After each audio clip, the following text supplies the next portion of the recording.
ছোট্ট সোনারা, তোমরা সবাই কেমন আছো? আজ আমরা আবারও চলে এসেছি নতুন ছড়া নিয়ে। তাহলে চলো ছড়াটা আমরা শিখে নিই এবং পড়ে নিই। লিচু চোর, কাজী নজরুল ইসলাম।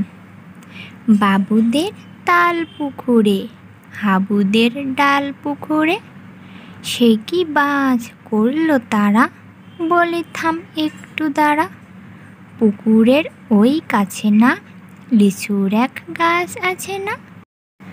হোতা না আসতে গিয়ে ইয়া বড় কাস্তে নিয়ে, গাছে গিয়ে যেই চড়েছি ছোট এক ডাল ভেঙেছি। ও বাবা, মরাত করে পড়েছি সরাত জোরে, পড়বি পর মালির ঘাড়েই, সে ছিল গাছের আড়েই। হজ বড়লা, একের পিঠে দুই, চৌকি পেতে শুই, গোলাপ চাপা জুই, ইলিশ মাগুর রুই, হিঙ্গে পালক পুই, শান বাঁধানো ভুই, গোবর জলে ধুই, কাঁদিস কেন তুই।